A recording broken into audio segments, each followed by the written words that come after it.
would be wonderful.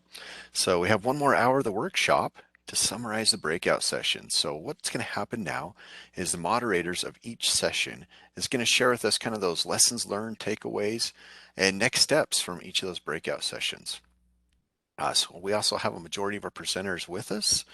Unfortunately, Dr. Murphy is not able to join us. So if you have additional questions for those that aren't able to come into here, then please write them in the chat, and then we'll also share them with our presenters, and then we'll share the contact information as well for those. That way you can contact them outside of here. And now it's my pleasure to introduce Marisa Walker with the Arizona Commerce Authority, who's going to be the moderator for this session. And she is a wonderful moderator. You got a real treat ahead of you. So Marisa focuses on the intersection of economic development, infrastructure, and transportation innovation. So Ms. Walker leads several initiatives on behalf of the ACA, including the Institute of Automated Mobility, a public-private consortium focused on the defining of safety standards, science, and policy required for a future of ubiquitous automated transportation in Arizona and the nation.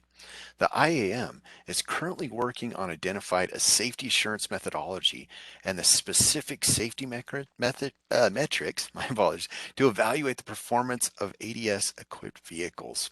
So the IAM also includes an Unmanned Aircraft Systems Initiative. It's 𝐀𝐫𝐲𝐳𝐬, which facilitates a robust ecosystem of strategic partnerships to position Arizona as the most advantageous location for research, testing, and safety in developing these aerial vehicles.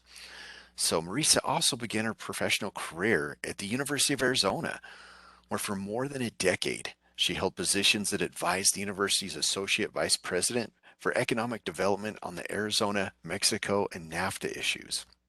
She analyzed border economic development opportunities and competitive advantages, and she also organized forums and symposiums on the trilateral collaborations among academic institutions in Canada and Mexico in the areas of the university research parks, agricultural biosciences, and optical sciences photonics.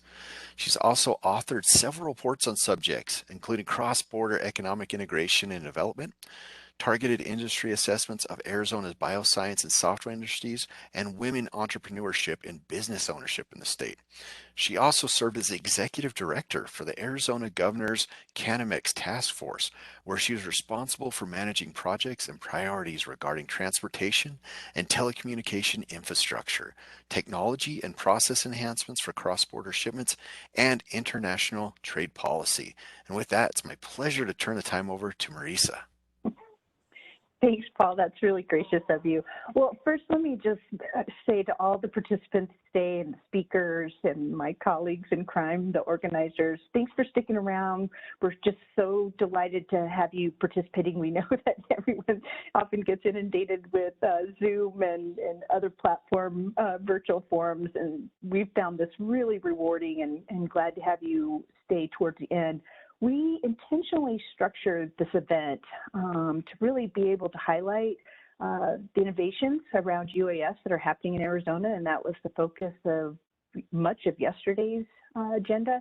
And today, we really wanted to be able to focus on those national best practices. And so as Paul mentioned, we were so beneficial and fortunate to be able to have just a really high caliber group of folks from around the country, from as far up as Alaska and Utah, our neighbor, and Texas and California. And so really excited to be able to have them join us, as well as the moderators for the breakout sessions, to kind of talk about a recap. I know Paul mentioned this too before we were going in there. I was constantly thinking, as much as I enjoyed my session I was in, it would have been nice to be able to somehow teleport and be able to actually be able to hear some of the conversations that were going on. So this will be an opportunity to kind of give a flavor for some of those discussion items and engage you as we're going through that. So let me go ahead and turn now to Katie Belmore to be able to give just a breakdown on session 1 around traffic conditions and incident management. Katie? Thank you. So I'm just going to really quickly recap our 2 presentations first. So first we had Dave Gallagher, and he's was talking about the Ohio UAS Center. and that was formed in 2013, and it was really intended to support and conduct, related to ODOT, conduct USA operations within ODOT, develop the policies and procedures, and then review proposed UAS operations for ODOT. So I thought it was impressive. They were talking about in the last 3 years, they've logged over 4,400 flights. So, excuse me, David did a nice job talking through the different ways they've been using UAS, including, you know, traffic monitoring, looking at traffic hotspots, even basic traffic monitoring, and then at things like special events, they use them at the mass vaccination site. And then also when there's, you know, been some big incidents that they had to look at, and twofold, they're able to use it in ways for doing things like bridge inspection, but also looking at the impact on traffic and how things need to be rerouted now that a bridge is out of commission. So I thought one of the things that was really good that David had mentioned, because we were talking about how, you know, the resources are available, do they have dedicated pilots? And the point was made, you know, it's a lot easier to teach a bridge inspector how to fly a drone than it is to teach a pilot how to do a bridge inspection, right? So there's a lot of people that they're training that have this ability that then can use in their daily jobs. And I thought one other interesting thing he shared is how they have the milestone box, which allows them to stream the video from the drones back to ODOT and their ODOT video servers. So I think I touched on most of that. And then we also were fortunate to hear from Ben Goddard from UDOT, and he really talked about how they're using the drones within the incident management team, or their freeway safety service patrol. That it's called incident management team there in Utah, sorry. And it's definitely one of the first places that we've seen where all of their operators are also trained pilots, and they're using those the drones out on the scene to get situational awareness, but they're also using them to do the mapping, and then they share that raw data information with like the Utah Highway Patrol, and they're providing a great service that way. So I think one of the questions, and we'd heard about this earlier and we've been talking about it with other states, was, you know, how does that impact their ability to do other jobs, like their priority of traffic control and doing all that? And it really sounded like typically they're able to have enough resources that the first operator on the scene will be able to really focus on their traditional duties of traffic control. And then the second operator on scene would be more responsible for flying the drone and doing that situational awareness, and then mapping the scene if it's necessary. And overall, they found that the benefit of being able to do that definitely outweighs that occasionally there might be a little bit of delay for them responding to other incidents.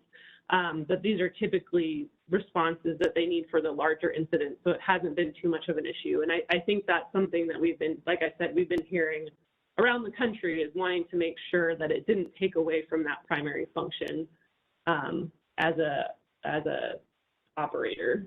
So that was very interesting. I'm trying to think.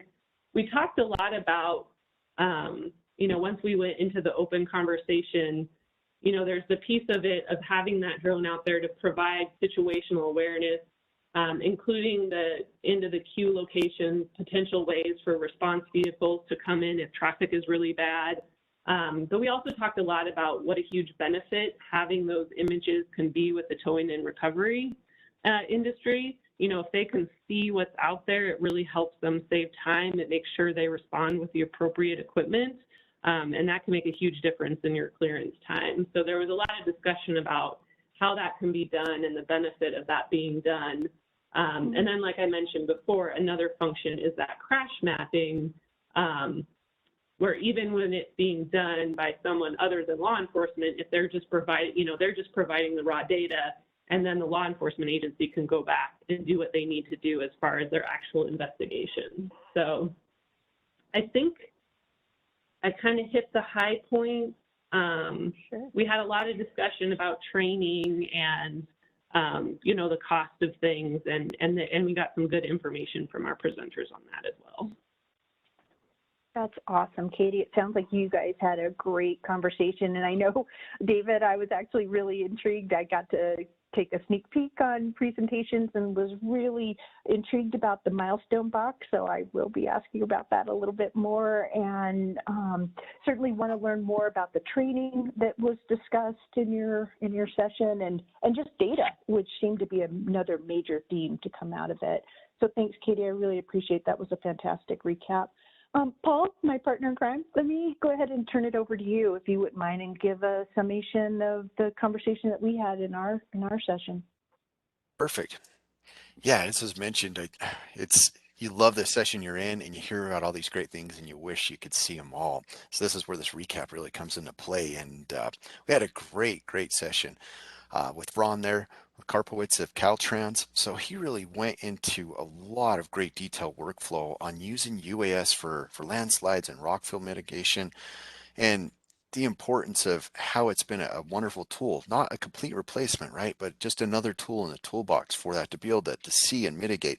If you could have seen some of the scale of these landslides and that they had to deal with, it's staggering. And the scenery is just beautiful as well. But when you get into a situation like that, you see the scenery, but then you realize in scale when you see a person there of how big of a deal that is. And then he's talking about having to climb up these slopes and to do the rappelling and other things, and how UAS can be used to quickly deploy up there and not have to always get up and climb these, or to use it as an assessment tool to get up there a little better way. So it's great there. And some of the really good takeaways that I had, and I've experienced this same issue in Utah, is the importance of being able to have, when you're doing mapping, that terrain following, so it stays that consistent elevation above the ground. Not everybody understands that, of how important that is for a consistent map, and to make sure you have a good software that's able to recreate that, so you get a consistent map across there, and so you don't crash, right? And it's interesting too about what the software you're using. Ron was showing on some of the earlier cases when the software failed somewhat, and they had a crash, an unfortunate event there, and some of those things happen. So it's good to understand the software that you're using. And it's just great to see how UAS has really been a critical tool for them in those challenging environments. And how I really loved how Ron went into the really detailed UAS metrics and workflow of how he works on that, and really went into the pre-flight section and all the steps there, the flight section, and then also the post-flight, and how he's doing each step. I love the detail that Ron showed into that. And also how he's able to get those accurate measurable things, how he's able to get those videos too, to show what exactly is happening, to give you a better contextual awareness of where you're at on that. And not only that, for the rockfall, how they'd have their meshes out there, and he's able to inspect those meshes and see where it's at with UAS in some cases before they went in and got into there. So many different great areas on that with the landslide. I was excited to be a part of that session. And onto that, he really summarized a lot of areas too. So if you get a chance to look at his presentation, it's a great presentation on how to do this rockfall mitigation, and then the landslides and what they're doing in Caltrans. Exciting stuff. And not only that, look at the beautiful scenery too. I know it's an unfortunate event when you have a rockfall, but I got to admit, his imagery is great.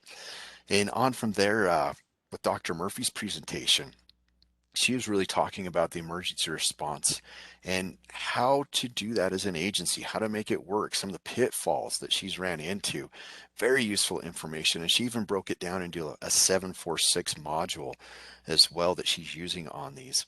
So backing up a little bit, she had use cases where she actually worked on 29 deployments of emergency management. So we're talking about 9/11 in the World Trade Center, Hurricane Katrina, Fukushima, Hurricane Harvey, and the Kilauea volcano. So there's a lot of experience there on what happened in emergency response, and I loved how she broke it down into there. So she basically, that 746 module I talked about, what that entails is it's basically 7 missions that you'll probably encounter on a UAS disaster and how to deal with those.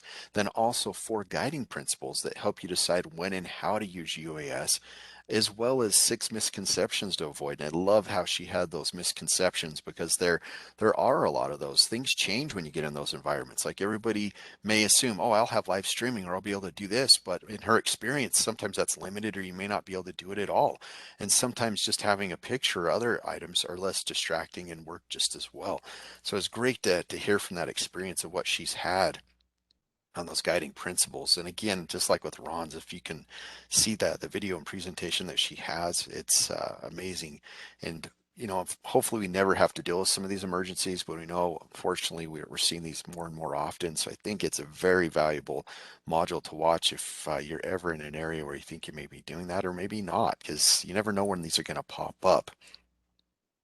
And some of those misconceptions, it was great to see too. And also the value of being able to take off and land where you're at. Everybody thinks you're going to have a great environment for that, but as she talked, she had to use airboats and take off and land from the front of the bow on those. And then other times too, just the value of UAS. When you're trying to drive some of these roads, she's shown one instance where if you were to drive the road, everything would look fine. Yet when they got the UAS up, the whole back of the building was gone. So it shows that other perspective and how it can really bring value to what you're doing and see those things that you're not able to see normally. So it's both great sessions. And with that, I'll turn the time back over to Marisa. Thanks, Paul. That was a really great summary. It was a really informative session, and Ron, really appreciate your attentiveness to some of my silly questions, but really enjoyed it quite a bit. And just as a quick reminder to folks, we will be making all the presentations available on a Google folder that we'll send out after the event. So now let me go ahead and turn it over to John to give us a recap around track number 3 on construction. Good. Well, thank you, Marisa. We had 2 excellent presenters in this our construction track. We talked about pre-construction, site inspection, surveying, but 2 presenters of very high caliber, I have to say. Ryan Marlowe, our first presenter from Alaska DOT-PF. Interestingly, he started his career in the film industry. And was in the film industry for 10 years. And then he's been with the Alaska DOT-PF for 2 years and doing remote sensing technologies, image processing, and photogrammetry. Riley, on the other hand, kind of a whole different background, a very seasoned surveyor with a very strong background in GIS. So we got lots of good, it was interesting having people with 2 different backgrounds come in and talk about the same subject. So I'll talk a little bit about Alaska DOT-PF that Ryan had given, and he described the process started somewhat organically, starting looking at Part 107 and Title 49, and he really emphasized the importance of having a UAS operations manual, and he referred to it as the GOM. And within there, there's the safety management, the policy and procedures, standardized, which is standardized across the state. And one of the things that Ryan had mentioned is that when they're out in the field and they're actually using these pre-flight checklists of data quality, everything else like that, they use this manual is they're on tablets. And so it makes it very easy to do their checklists where they're what kind of airframe are you using? What kind of sensors are you using? What is this mission all about? And it really helps you pare down and get to those checkpoints that you need to when you're doing your everything out there in the field, your pre-flight, your post-flight.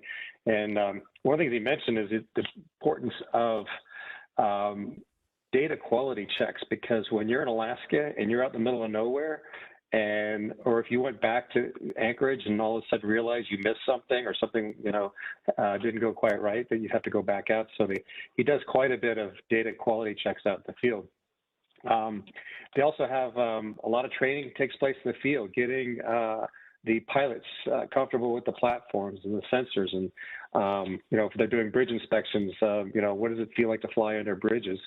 But Ryan gave a really good case example on the Sterling Highway project, and if you don't know anything about it, it's on the Kenai Peninsula near Cooper's Landing, and I believe it's a 9-mile alignment. It's a brand new greenfield alignment, and typically on a project like this,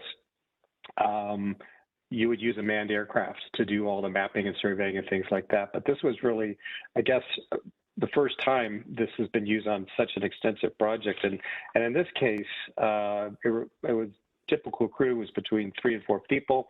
They had extended daisy chain observers as they're flying the fixed wing and gathering data over the various alignments and things like that.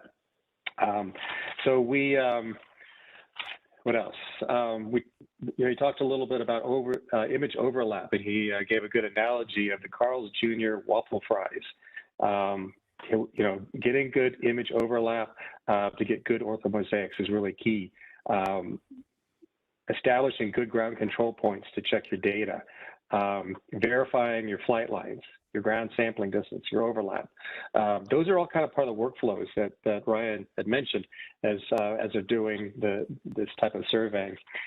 Interesting, one of the things that Ryan also mentioned is the use of portable battery power versus generators out in the field.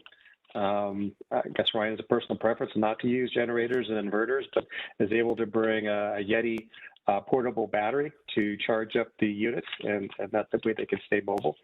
And then he also mentioned a part of this Sterling Highway project involves what appears to be the largest bridge that will ever be built in Alaska. It's 800 feet long, 200 feet tall. And once they were able to gather up all this imagery using LiDAR and create these 3D images, they were actually able to create a 3D model with that surface data that was collected and generate some renderings of what this bridge is going to look like. And so, and that was, really important for, kind of deciding what the type, size, and length of the bridge needed to be and how it fit in with the overall project. He mentioned that some of the challenges with storage, and you can upload to the cloud in an ArcGIS environment. Both Riley and Ryan mentioned this topic of storage, and there's trade-offs between using local servers and using cloud. Cloud storage is available in just about anywhere you want. You can pull it down, but there is a kind of a speed issue there. So Ryan also mentioned that using UAS, that they're using it to monitor ice roads, and also for avalanche control, bridge inspections. But he kind of emphasized, I think one of my biggest takeaways from Ryan was, to get started, document everything that you're doing, and then use that information, use that documentation to establish your workflows. And that kind of gets back to the operations manual. He referred to it as a living document. And so it's never static. It's always changing, and you're always updating it. And I think that happens a lot when you're going out in the field and you're doing that documenting and you're establishing those workflows. So so then we had Ryan mentioned how the UDOT program got started with UAS, started in 2010. And fast forward to 2021, they've got 41 pilots, 45 UAS. Most of the platforms that UDOT uses is rotorcraft, fixed wing, and then they have a UAS with LiDAR. These proven use cases have started with kind of the same concept: start small, document, and then grow organically, and look for those quick wins. So the other thing that Ryan mentioned was this idea of file sharing and getting that information, getting data into the hands of decision makers, and that collaboration is key on all of this. Let's see. And then Riley got into this topic of what UDOT refers to as digital twins. Even though this was a construction track, Ryan really got into the whole sort of cradle to grave aspect of using digital delivery throughout the whole process. UAS data is really rich and is a major component of that digital delivery. So it really helps, to kind of tie into that, gathering that digital images from drones, being able to share that information, using it all the way back into the planning and concept phase. Riley mentioned that a lot of times a designer would say, hey, could you go out in the field and do some surveying? And, they'd be out there surveying for days just to look at some quick concepts. And a lot of times those concepts don't get used. And so now with this shortened, data gathering stages, they were able to go out and fly and really get the highest and best use of the UAS data during the pre-construction phase and do just quick 3D renderings and look at things like quantities and cut fill. And I guess the other aspect had to do with, what is the environmental footprint going to look like? Not knowing that, it's difficult to understand the environmental process and the schedule that goes along with it. So during that planning phase and preliminary engineering, UNO's been able to provide their designers with survey grade data to kind of look at that footprint and estimate those quantities, and huge savings there along the way. So just something to think about. The other thing Ryan mentioned was this ability to visualize data and work collaboratively with stakeholders. And he mentioned one example, working with the National Park Service. National Park Service does not allow for flying drones in national parks. That's an FAA regulation. But with permission from superintendents, they can fly along park boundaries. And in the cases where there's some road work that's happening along those park boundaries, and typically these stakeholders are not used to looking at traditional plane and profile drawings, and being able to quickly do a 3D model with the data that was gathered to visualize what is the impact or what's this going to look like was really key. And so I think that kind of sums it up a little bit. But then he kind of rounded out with this idea of digital as-built. And so the whole idea with digital delivery is it's one big cycle. When you start with planning, preliminary design, final design, construction, and then basically the asset management phase with the digital as-built. So that's pretty much a summary of our session. I thought it went really well. A really thoughtful summary. Thank you, John. I feel like a little bit like I was actually able to participate in that session. So thanks for such a thoughtful and comprehensive recap of it. So when I'm giving folks a chance to add their questions to the chat box, I was struck as I was looking through the presentations, the several common themes kept coming up. One was just how fortunate we were to have such mature programs. I mean, it was mentioned already, I think, Katie, in her summary around just the number of operations over the past 3 years that Ohio has been involved in. All of the presenters have significant pilot to vehicle ratios. I was quite impressed. I saw in the write-up for Riley's presentation that he had 41 pilots and 45 vehicles, and that wasn't unlike what you saw in Alaska, where they had 43 aircraft and 42 pilots. So quite a critical mass.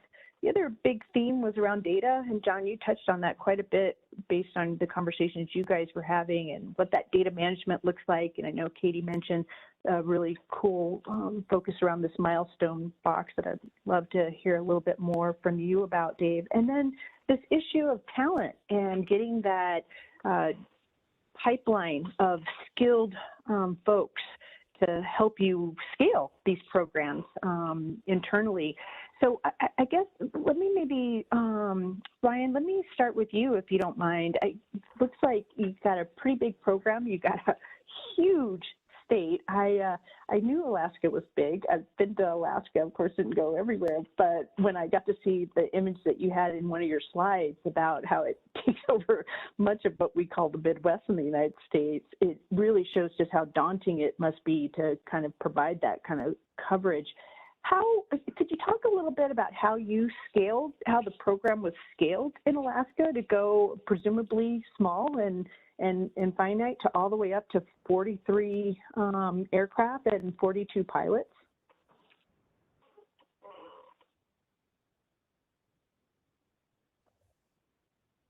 Marisa, Ryan had to jump off the call. Oh, darn it. I also had something about, it was just intriguing to me. I hadn't thought about cold weather. I know in Arizona, we've got to often think about when it starts to get above 100 and what platforms are actually going to work. Well, maybe Riley, I can turn to you and David from Ohio as well, just to talk about scaling your programs. Is there any insight that you guys could provide on that? Unfortunately, Riley had to leave for another meeting as well. Oh, gosh, I should get better situational awareness myself. Is David here? Yeah, I'm here. Yeah. Hi there. Yes, a couple things about scaling it up. One of the things that we kind of implemented, we wanted to hire some more regional drone pilots. And as Katie mentioned, we figured out it's a lot easier to train bridge inspectors to be drone pilots than it is to train drone pilots to be a bridge inspector or a surveyor. So we really try to get this technology in the hands of all the experts in their fields and really use it as another tool in the toolbox. So we created something we call the District Drone Deployment Program, where we're offering some training on the aircraft and whatnot. They have to get their remote pilot certificate before they come see us, because we've had a lot of folks. There's a lot with that. It's kind of a big hump sometimes, is just getting the certificate to go fly. So it's really about exposing the individual districts to this new technology. And after we went around several times, the requests just keep coming in and coming in. And it's a lot easier for us to start training some of the folks inside the district to start using us, trying to get everywhere around the state. So it's really about building up our program, internally from the ground up. The users, the guys around in the field, the experts. It's really about getting that technology in their hands and seeing what they can do with it. Yeah, for sure. And David, I'm a big fan of Ohio. You guys have really, I know that there were some exciting announcements recently with NASA and the partnership around advanced aerial mobility. So you guys are doing some really cool things. Yeah, I didn't even touch on any of the air taxi or air cargo stuff. We've got two projects. That's a whole nother conversation, but I'd be happy to share about that too. Yeah, we'll have to bring you back for that. Hey, let me turn to one of our presenters in our session, Ron. Ron, I noticed in your presentation when you were talking about the UAS safety management system that Caltrans has, you're able to track UAS across the state in real time. Could you talk a little bit about that? And I'm also curious, in the management space, how long do you store the data? I can imagine looking at some of the, as Paul mentioned, some of the just stunning images, the need to go back and learn from some of the earlier images and data that was collected and be able to see it over time? Yeah, absolutely. Well, how long do we store it? That I think is indefinite at this point. But the important thing is, at Caltrans we had, well, to address one issue, we had the Division of Aeronautics, which was tasked with implementing the safety management system. And this safety management system included the use of basically documenting every single flight. And we refined that system to be utilizing Smartsheet app, which we can start, we use our smartphones to document these. This gets immediately uploaded to the Caltrans server and for tracking on the Division of Aeronautics UAS website. Now, the advantages of this is you're able to see how the UAS is, deployed across the state, what districts were utilizing the UAS, and then for what purposes. It's broken up into 26 separate subcategories, including bridge inspection, slope monitoring, environmental purposes, et cetera. So it's pretty important to capture that, and then also to track how we're using it. And then as far as these 3D models and these sites, tracking sites over time, that is definitely a huge challenge because, and that's something we're going through right now, these models that we create for especially these large landslides on the Big Sur coast, which encompass, could be over 100 acres in some locations, they take up, each one of these maps takes up a lot of space. We're talking it could be, 10 gigabytes a pop. And we want to have multiple ones per site. So the how we store that, currently we're fighting for more server space, but we also we have a subscription to, right now, one of our groups, the Steep Terrain Mapping Group, UAS Mapping Group, has a subscription to Drone Deploy, and Drone Deploy houses all of our maps in one database. So that's one way that we're able to store it. And we also want to be redundant in that and store it on Caltrans servers as well. That's great, Ron. I really appreciate that. Ben, maybe I could just jump over to you for a minute. And I thought I saw in your presentation maybe some new vehicle models, or that you had a number of vehicle models. And I wondered what insight you could provide around how you get a new vehicle into your toolbox, so to speak. Is that something that you guys are constantly surveying, literally the technology out there, to see what's beneficial? Are you doing more formal processes like RFIs around how, soliciting feedback from folks around, what's the best systems to deploy for certain circumstances? Yes, was that directed towards me? Yeah. Okay, I'm sorry. Yeah, we to answer your questions, we do a lot of that. We do RFIs quite a bit. We talk to our folks in the field and see what they want, and see what requirements they need, and try to match a vehicle that will meet their requirements. But since we are doing some other more advanced mobility, we are getting more aircraft in all the time. We're trying to transition a little bit out of the Chinese market and more to the UAS market. That's a little more expensive, though, and frankly, the aircraft are not performing quite the same. So we're kind of in between that right now. We're getting new aircraft that can go beyond visual line of sight. We've got an area in Ohio where we can test that.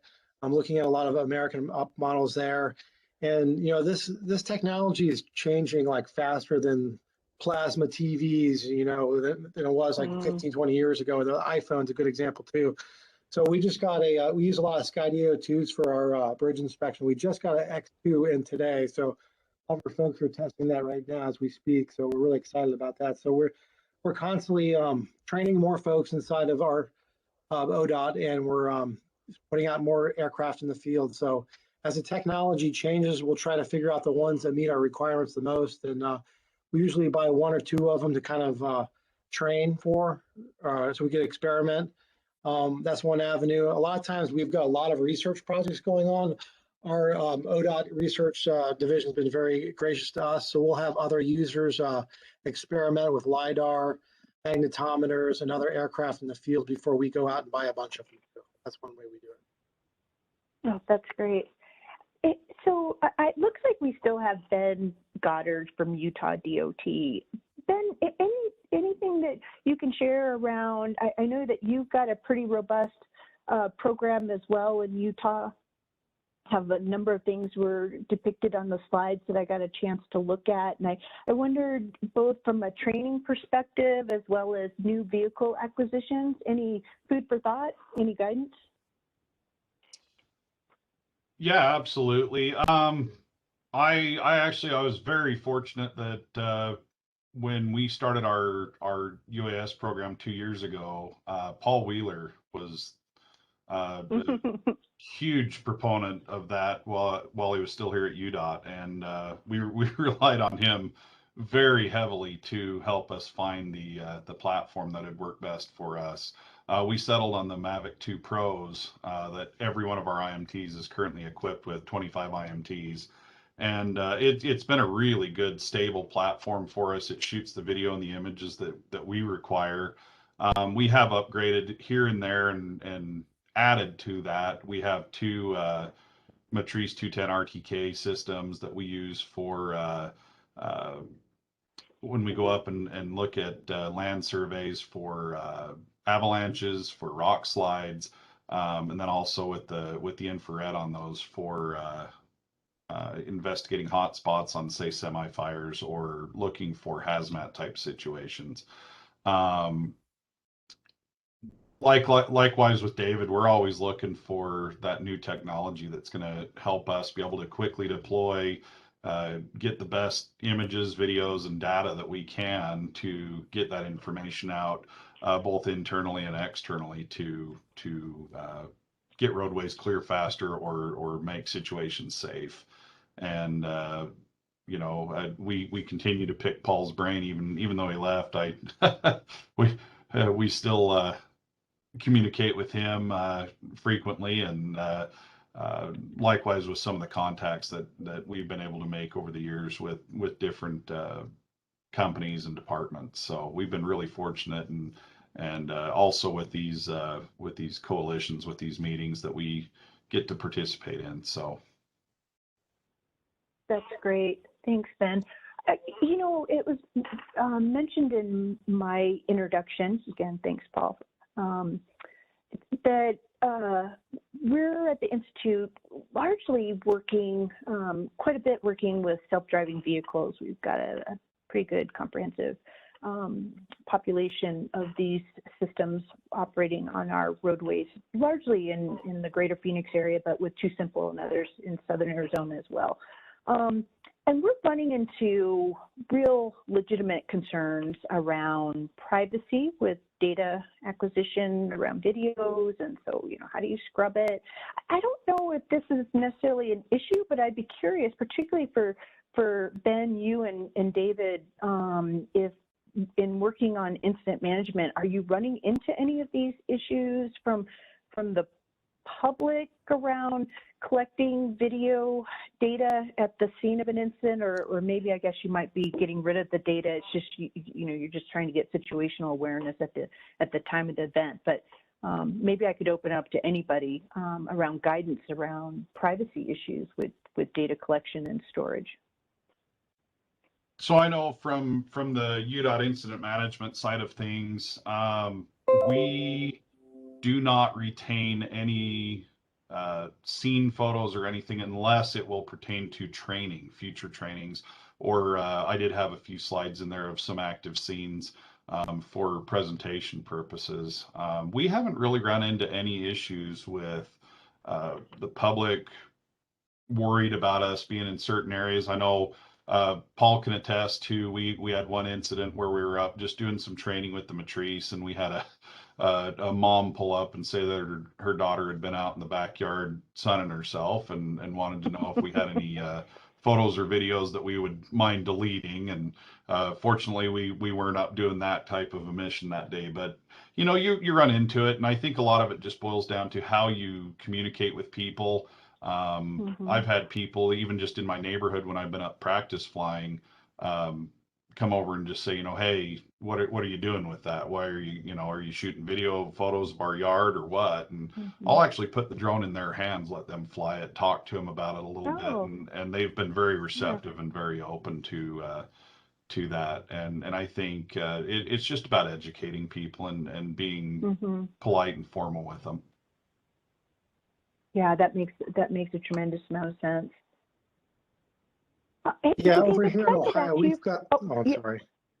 Yeah, no, go ahead. I was just going to nudge you. Yeah, I was going to say we've got some privacy policies I'm happy to share with the group, and we've got state data retention laws that we follow, and a lot of this up to the end user. We are just data collectors, and we send off the data to someone else, and they're required to follow those procedures. But there's some data that's never destroyed, like bridge inspections. We keep that forever just to maintain the bridge. So we were able to archive it and figure out what's going on. Where was it a year ago? What's it look like today? So we keep a lot of that stuff archived. Thank you. Hey, and David, while I still have you, I got a nudge from one of my colleagues. They were hoping that maybe you could elaborate a little bit about how you guys are mitigating some of these concerns. There's been, as you mentioned, alluded to, there's been a real awareness increasing around privacy associated with Chinese products like DJI. Although I did just recently see a report that was released in relation to the Pentagon, where they've found that at least a couple of models there were no issues, and so they didn't. I think they were getting rid of some of the restrictions. I need to go back, so don't quote me on this. But could you talk a little bit more about how Ohio is mitigating these concerns around U.S. versus Chinese-made products? Yeah, a lot of our aircraft are Chinese, and the reason why we got them because they're affordable and they do their job really well. And there was some panic initially about having Chinese drones and where's the data going. Then we had to follow some guidelines where we were actually taking log files off the aircraft and off the controllers before we would sync the aircraft. But then when we would do that, we'd find out there would be log files hidden somewhere else, and they're always updating. So we just assumed that they were always getting them. So we're in the process of phasing out over the next 3 years or so, maybe more towards American-made products. And a lot of our aircraft, half our inventory is already American-made. But we do a lot of work with Air Force Research Laboratory and the Ohio National Guard, and they're not allowed to use any of these aircrafts on their premises, which we always abide by. In some cases, though, Ohio National Guard, they're tasked by the governor's office to go fly missions, and they're not allowed to use any commercial off-the-shelf drones. So they use us to collect the data for, and we send it to them that way. But as long as they're not the end users of the aircraft and not handling it, then they're fine. But there is a plan for us to transition just because there's concern. But, as you said, there has been some reports that there's no issue. It's really hard to tell. Like, I don't know what the level of threat is. We're looking at critical infrastructure in Ohio, but then again, Google Maps has all the bridges and all the roads we look at too. So, I mean, they're going to get it one way or the other. So I think that debate will kind of rage on for a while, but we're just kind of, keeping our heads down, moving forward until we get some more direction on that one. But we do, the plan is to phase out in the future. Great. Well, let me, I realize I've been monopolizing everybody's time on the questions. Any questions from the other moderators that they would like to bring up or follow up now that we've got a last few minutes before we transition?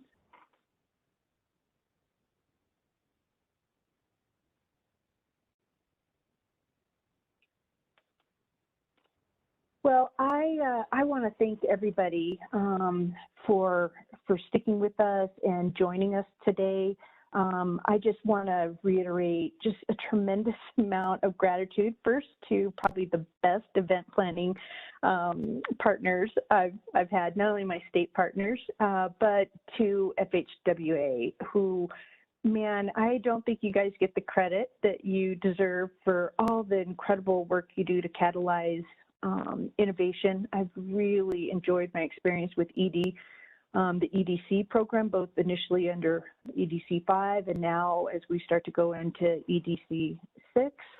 And also to Lisa and Paul with WSP, who literally made me feel like I was Shakira.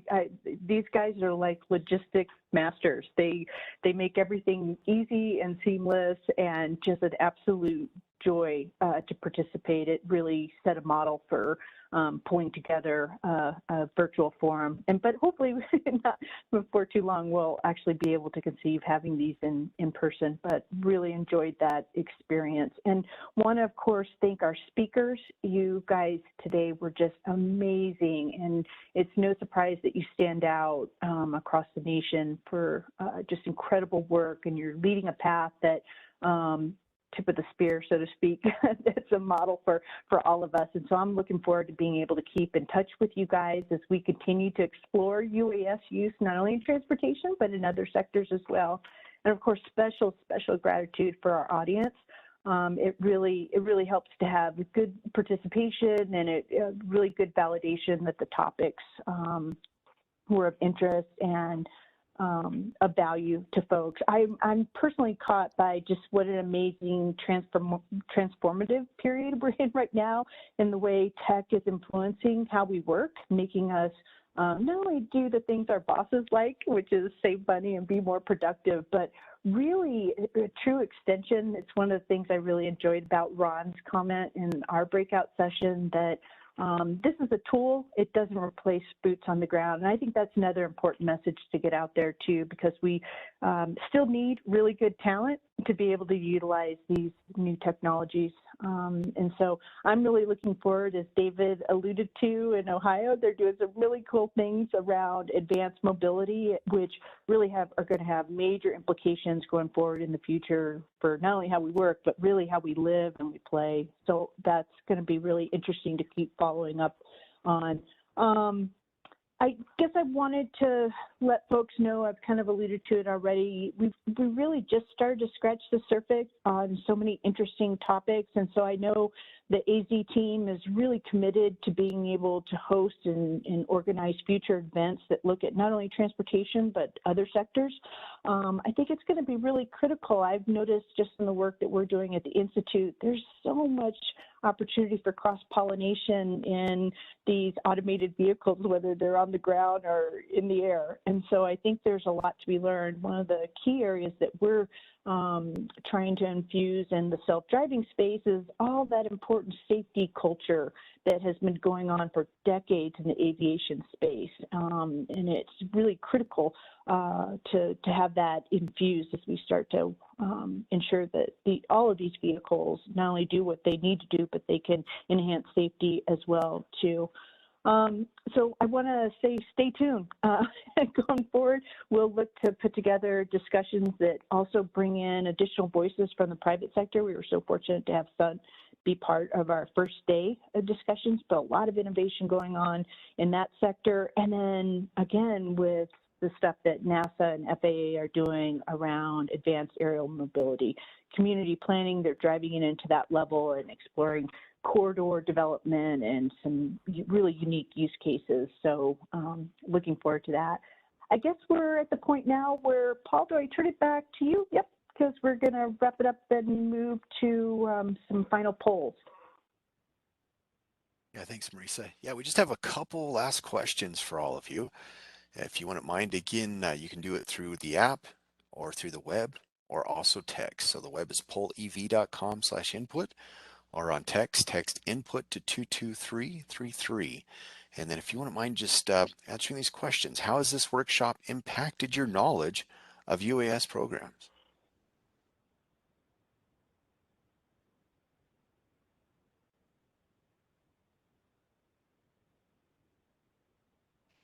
And we'll give you a few seconds to vote on this one, and then we'll move on to the next poll. So it looks like we've got 13 results so far, so we'll wait for a few more if we could. We'd really appreciate the feedback. Helps us in future events.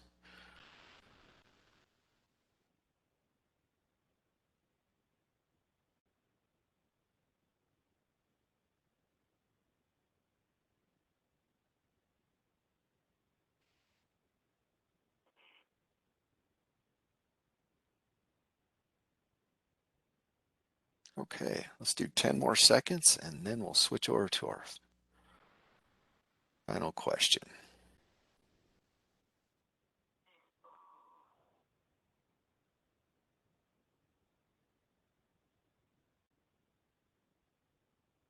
All right, thank you everybody for voting.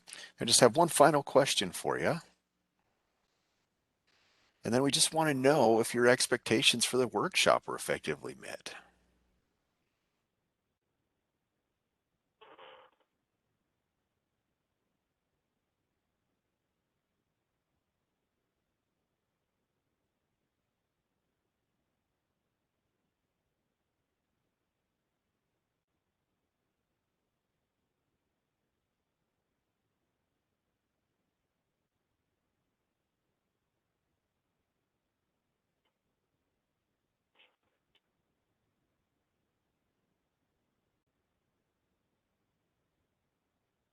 Okay, we'll give it just a few more seconds.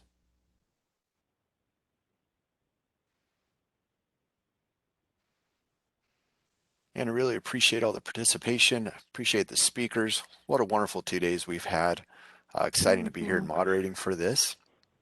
And with that, I'll turn the time back over to Marisa for our final remarks. Yeah, well, I'll keep this short and simple. Just tons and tons of gratitude to everybody for sharing the last 2 days with us and being so thoughtful and candid with their remarks.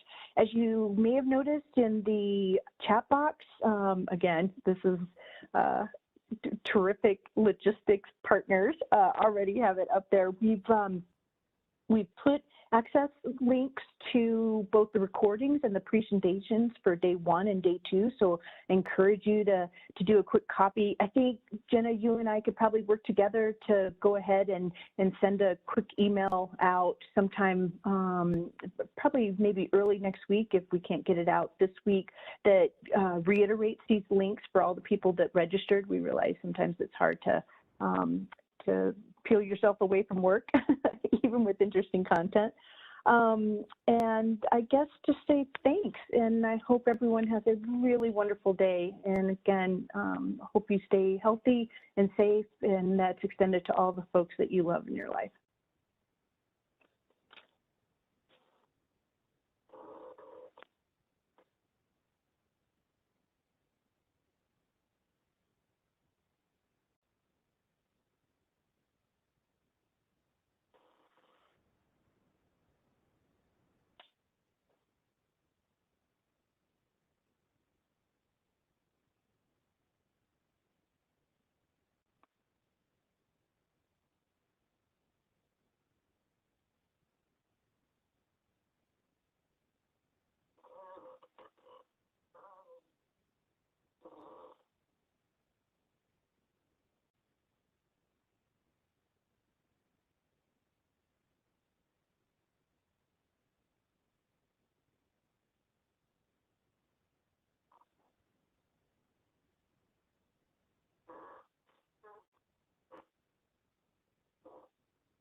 Nice to see your face, Marisa. You did a great job.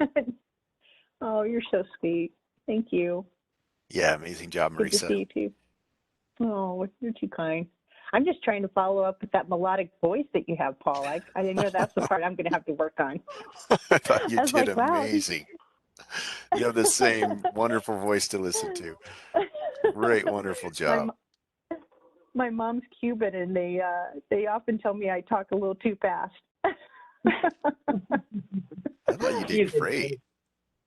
Thank you. You draw the I attention, really you keep enjoyed it flowing. So yeah, wonderful job. Yeah, that's really, thank you. I just wanted to let you and Lisa know too. It was just, you did spoil us. You just made this so effortless, and gosh, it was just really nice to be part of such a well-oiled machine. It's clear why you guys are so successful in rolling out these local and regional forums. It was a real delight. So I'm really hopeful that we'll find opportunities to, I won't monopolize your time, but I'll definitely be looking forward to working with you and Lisa again.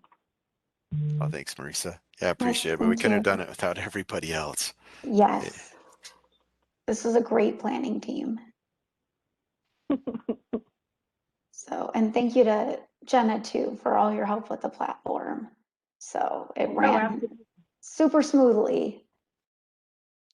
I'm very pleased. There's always a lot of apprehension, and it tends to work out. I'm really glad everything was smooth. Me too.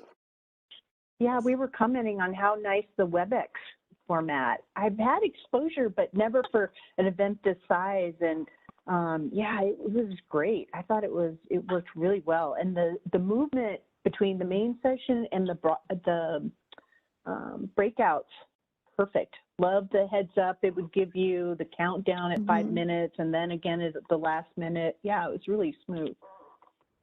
Good. I'm glad. I was worried about the breakout rooms because I always worry about those things, but it seemed to be good. Yeah, it flowed great. Great work, Jenna, in putting that together. No problem. Hi, I always worried that. Yep. Yeah. I always worried that you pull people. Sorry, go ahead. I was surprised I had no issues in our breakout room, other than at one point somebody handed off the ball to a person who wasn't familiar at all, but we were able to talk her through giving it back. But I just wanted, this was a really great transition and kickstart for the Next Gen team as far as UAS goes. Really appreciate the EDC 5 group allowing us to jump in. And I know Paul had texted me several times that from the national standpoint, he got a lot out of it as well. And I'm sure Katie's one of the contractors on the national team, along with Grady Carrick and a few others. So they're going to be putting their notes together, and great kickoff for our EDC 6. With that, I'm going to let you guys go and go jump on a lane departure meeting with our PSP team. Always on the cutting edge. See you, Jeff. Hi, Jeff. All right. Well, anything else, Lisa, Paul, that you need from us? Jenna, I hope I wasn't being too presumptuous. I figure we've got that registration list with all the contacts, and we can probably shoot out just a quick email to thank those that could make it and understand that others couldn't, and share the links to that. I'd love to try to figure out how to stay in touch with people as we start to kind of think about additional content and different events. So we might want to throw something in about opting in or opting out. I won't abuse it. Sorry, go ahead. Oh, no, I was going to say, we promise not to abuse it. I sent out an email last night with the link for the video and the slides from yesterday to everybody. Perfect. Okay. I thought I'd do the same today. Perfect. Yeah, so this is a perfect example of just like I'm a day late and $1 short. I never actually registered for the event. So that's probably why I didn't know that there was new content. And of course, I started my morning in a whole different meeting. And Jenna had to gracefully pull me back in and say, wrong connection, come back over here. Anyway, well, a pleasure again, you guys. Have a great rest of your day. And I hope you have a really relaxing weekend, too. You deserve it. Oh, thanks. You guys as well. Take care. All right. Take care. Bye. See ya.